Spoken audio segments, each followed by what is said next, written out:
Welcome to Talk2Brazil with Tom Reaoch, the business connector to business in Brazil. Welcome to Talk2Brazil, the world's first English language internet radio program about business in Brazil, now in podcast format. I'm Tom Reaoch and your host for the show. I'm talking from the city of Campinas in the state of Sâo Paulo, Brazil, so when you talk to Tom, you talk to Brazil and the world. Today's guest is Melissa Mann. She's talking to us today from her office in Monte Alegre do Sul in the state of São Paulo, Brazil. And Melissa and I are colleagues at the Amcham Campinas, and we met recently at the Amcham Campinas CEO Forum, where Ram Charan was headline speaker and Melissa was the translator. Melissa Mann is a certified translator, conference interpreter, and voiceover artist who specializes in crafting messages across languages. She's a graduate of the Georgetown University School of Foreign Service, a globetrotter who has lived and worked in the United States, Mexico, and Brazil, and the founder of Arbor Translations. Her blogs also provide useful insights for interpreting clients and the general public gleaned from years in the booth and at the microphone. So hello, Melissa, and welcome to Talk2Brazil. Hello, Tom. It's great to be here. Thank you for the opportunity. Thanks for sharing your morning with us. For our listeners, today is a holiday in Brazil, and this was also a factor helping us fill in the schedule and getting hold of Melissa, who's a very active person. Melissa, as we were chatting a little bit offline, I saw on your LinkedIn profile your specialties are law, medicine, business, finance, accounting, supply chain, agribusiness, agriculture, government, and politics. So you have to be a person of all trades in Brazil when you translate, and I guess you have your handle on that. But my question to you, in helping us understand that, how do you prepare for an event? All right, like the one at the Amcham, where I'm sure you had some planning time and notice. But what I generally see in events in Brazil that literally are called the night before, and somebody wants to know if you can do it. Is that how it goes? Yes, it sometimes does go like that. Sometimes we have 2 or 3 days, and sometimes we have more time. The way I prepare is the same. It's just how much I have to cram in a really short period of time if I have only a night to prepare. So first I want to find out what the schedule is and who the speakers are. And I very quickly will look up their bios. That's number one. If they are speakers that generally give talks, I'll find something they've already given on YouTube and watch a video or two. Okay. This is assuming I've got some time more than a night before to prepare. If they're specialists in their field but not necessarily regular speakers, I'll go and look for articles that they've published. That's for the specific speakers. If it's a subject matter that I need to understand the general subject for, I will look up information on that subject in the source and target languages. So if I'm working with Portuguese and English or Spanish and English or sometimes all three, I will look up specific subjects and articles on that subject in all 3 languages so that I will read them out loud so that I have all of the vocabulary at the tip of my tongue. And then you could just extrapolate that. If I have more time to prepare, I watch more videos, read more articles, and say things out loud for longer. If I have a night to prepare, I do 20 minutes. You don't sleep then, right? No, I do sleep. Sleep is far more important than the preparation. There's no way you can do a good job if you don't sleep. So you have to sleep. Let's go back to the CEO Forum where you had, obviously, Ram Charan. He was the speaker. I'm sure you found a lot of information about him. But we also had 2 other speakers. That is correct. The president from Procter & Gamble, the president of Azul Airlines, and then towards the end, interaction amongst everybody. Then at the end, another person making a presentation with 3 children. Correct. And I'm sure you didn't find anything about those children anywhere. Because no. The person. No, and they were quite challenged because. I don't think he knew what he was going to ask them, and then that's all on the fly. So. Right. And it's back and forth, English and Portuguese, and all happening at once. How do you keep your head together? Well, I give myself wine at the end of the day. We basically work in about 30 30-minute chunks. So you usually work with a booth partner. Mm-hmm. You're on for 30 minutes. Your partner's on for 30. During the presentation at the CEO Forum, at the end, there was a gentleman with 3 children, and he was interviewing the 3 children. You were saying about you can prepare beforehand, but something like that on the fly. And you said you change partners in the booth. If you're changing, mm-hmm. how do you adjust to that? You have to adjust, but mentally, is that a click in your head? Yes, whenever you interpret, you try to interpret with the exact same register and cadence of the person who's talking. So in the case of children, I want to use the register that they use, the words that they use. Mm-hmm. In this case, they were talking in Portuguese. So if they're using buzzwords or slang in Portuguese, I want, to the extent possible, to render that in English. So that's what I do. And when we switch off, I personally try to switch off after a specific speaker. So I try not to switch off in the middle of a speaker if it can be avoided. But when I do, I try to understand that the speaker is telling a story, the interpreter is working with that story, and I am the guardian of maintaining that narrative. Mm-hmm. So I have to be on top of what my partner is saying if I pick up the interpreting mid-speech. Midstream, right? Right, midstream. I have to be cognizant of what my booth partner is saying, cognizant, obviously, of what the speaker is saying, so that I can deliver a single, solid product to my audience. And then you get questions and answers. If you don't hear the question from an audience, how do you adjust to that?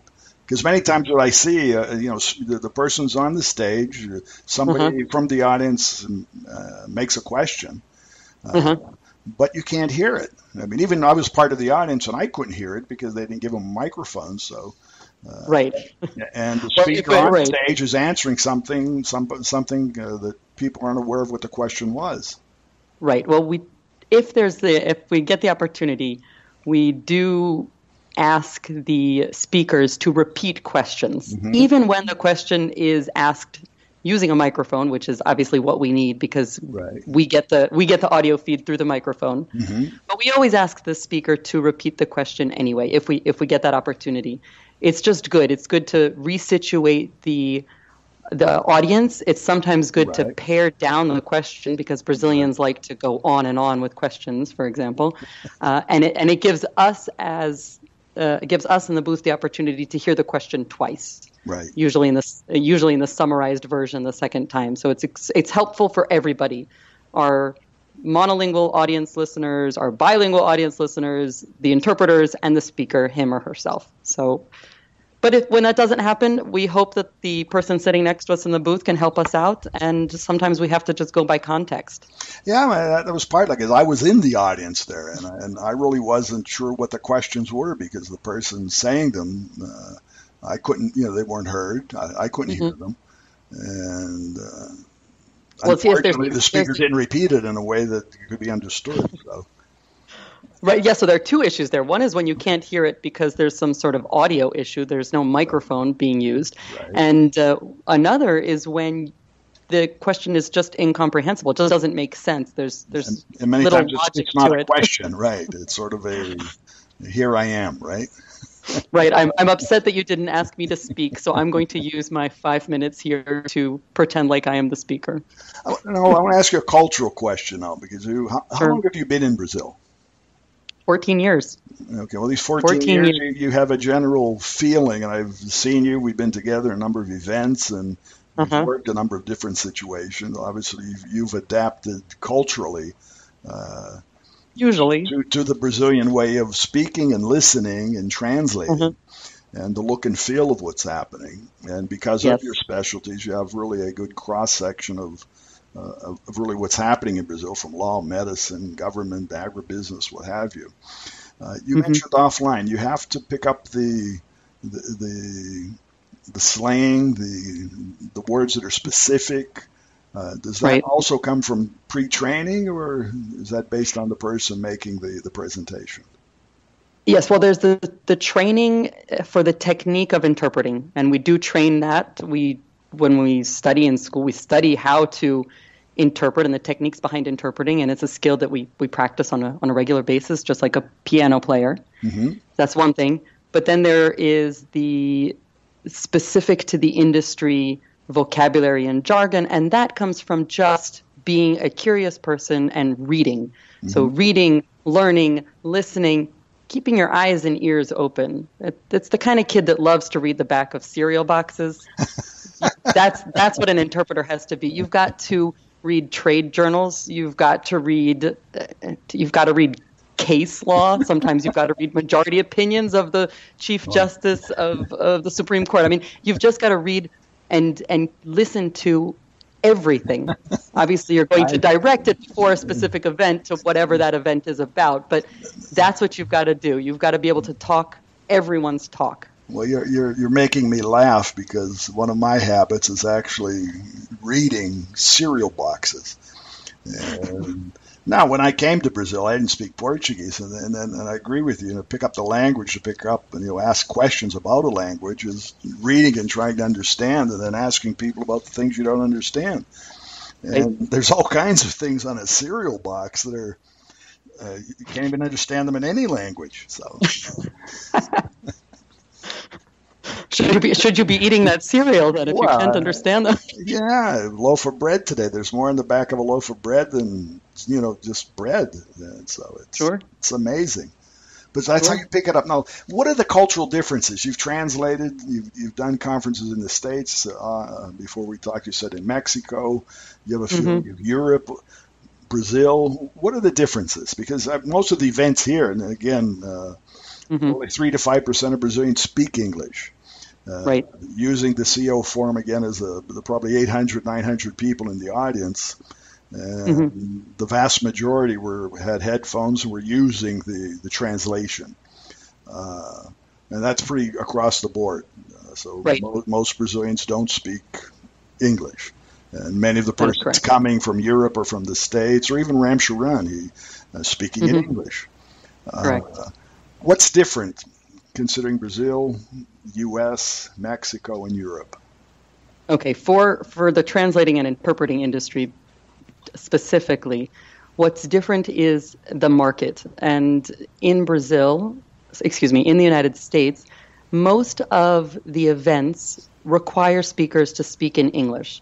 So when you have a conference interpreter at a private market event in the United States, it's usually for high foreigners in the audience who have been invited, but they're almost always audience members. You rarely get a foreign speaker speaking in a foreign language unless it's an institutional event, unless it's at the United Nations, at the Inter-American Development Bank, and that's a whole different case. In those institutions, you have staff interpreters.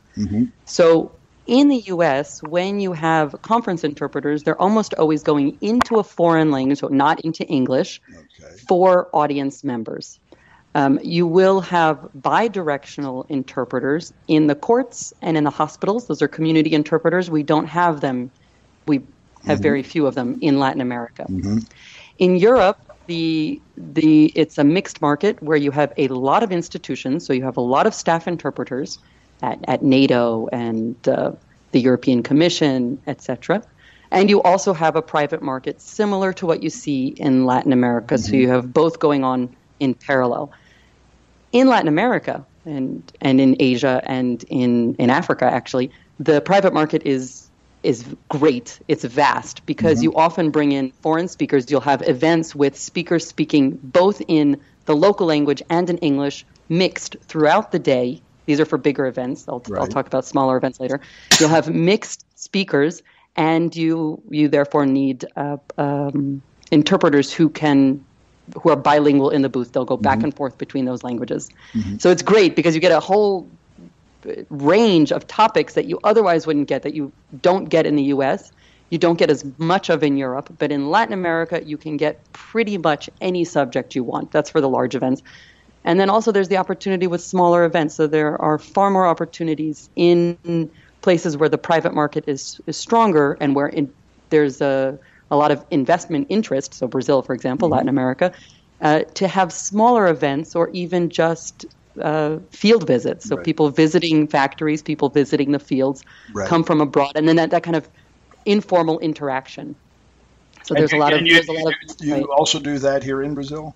Yes, I do, and I love it. Okay. I absolutely love it. Yes. Yeah, because what I feel, obviously the CEO Forum that we were part of, that was a once-a-year event, and there are events like that across the board.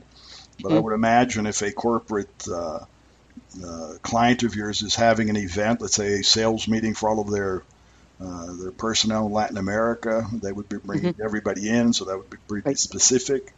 Right. And there you would be translating English to Portuguese, Portuguese to English, and maybe Spanish.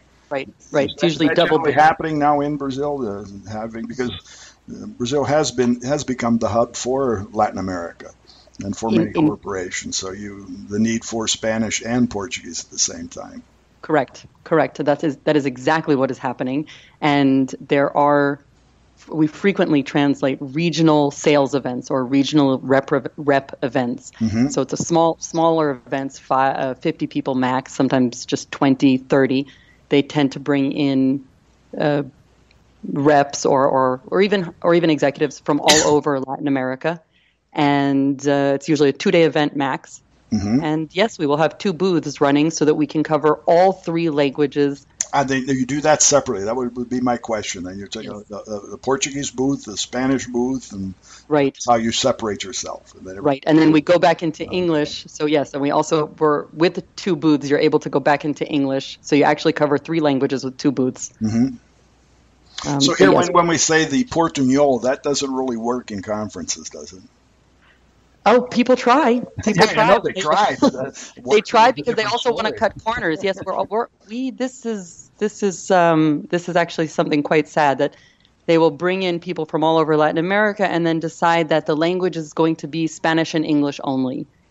That leaves the Brazilian speakers really feeling frustrated. And then they'll try their hand at Portuñol. The people from Latin America won't understand them, and it generates a lot of frustration and a lot of confusion. Or they say that they're not going to hire translators out of Spanish, that the Brazilians just have to understand the Spanish. And that's all well and good if the speaker speaks very slowly, but as soon as they get going, you've lost your audience again. So, yes, that is an unfortunate consequence of cutting communication budgets. So that would be your suggestion to now speaking to companies outside of Brazil, organizations, person coming to make a presentation in Brazil, that you from your side, you want to know who's coming to speak and what he or she's going to be speaking about. So your suggestion to somebody coming is for them to understand how that's going to be here, who they will be speaking to, and what the languages will be involved? Yes, but my biggest suggestion, I think my strongest suggestion would be, let speakers speak in their native language. People always express themselves best in the language that they grew up with. And then allow for translators into all the languages that your audience speaks. No, I agree with you, but what I see, and I've seen that many times here, and again, back to the States, many Americans come down here, they're speakers. And when they get here, they feel like they're speaking to another American, or when they speak to me or you, and that's it. They get into speaking very quickly, speaking as if they were speaking to a native English-speaking audience. Many times they don't adjust because there's a necessary time lag in translating, isn't there? Sure. So there is. The speaker has to prepare himself to either slow down a little bit or give you, the translator, time to translate. Yes, but that's actually just good protocol for speaking in general. You lose your audience even if you're an English-speaking speaker. Even if you're an English speaker speaking to an English-speaking audience in the United States, a teacher in front of his or her classroom. If you go really, really quickly, your audience is going to lose you regardless. Right. Regardless. So that's just good. That's just good speaking protocol. Learn how to repeat your message, structure your message logically, and speak.